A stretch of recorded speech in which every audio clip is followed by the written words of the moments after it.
Hello, friends. Today we're going to read Our Big Little Place by James A. Conan. So, if while you're reading the book, focus on the buildings again. Big Little Place, written by James A. Conan, illustrated by Nicole Lalonde. Sometimes I hear mom and dad talking, and they say our place is too small. But it always seems big to me. Wow, look at all those buildings. It's in a big building with a lot of people living in it, and other big buildings just like it are all around.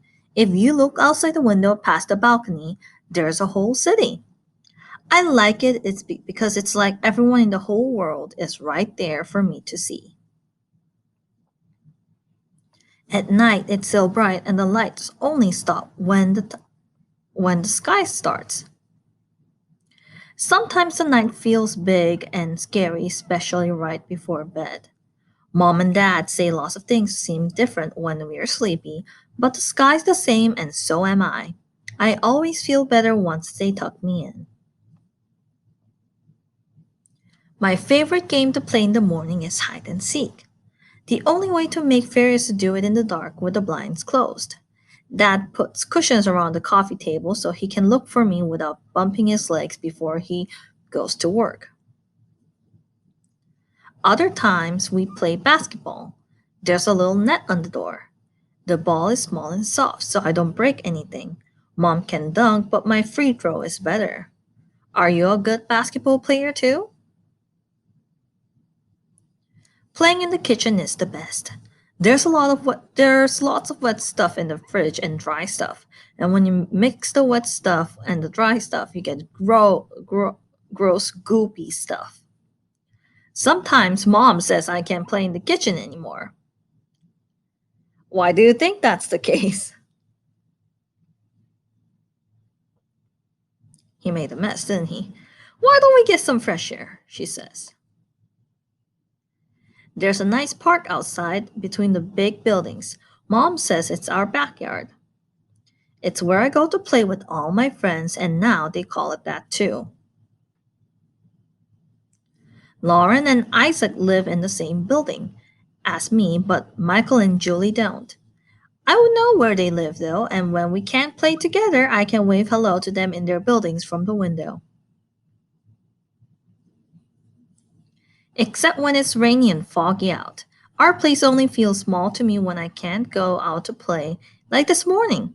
I woke up to say bye when mom and dad left for work and the weather was bad. And Aunt Elizabeth came over to stay with me. She wouldn't play basketball with me for long. I get so bored, but then I had an idea.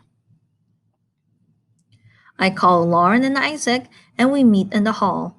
We had the whole floor to ourselves, a big square racetrack. Start your engines, watch out for the corners.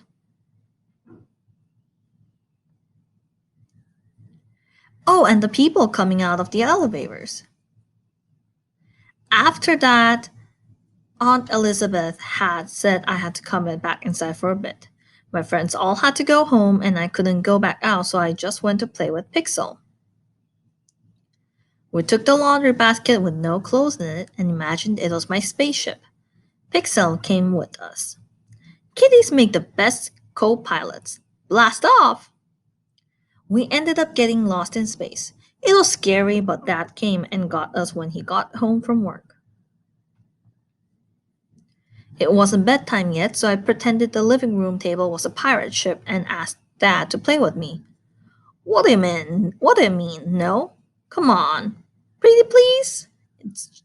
It'll be just for a minute. Ho, avast!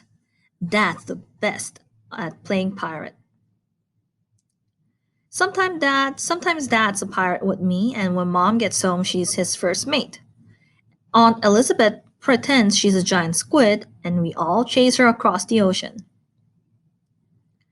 That's when I don't mind feeling small, here in our big little place.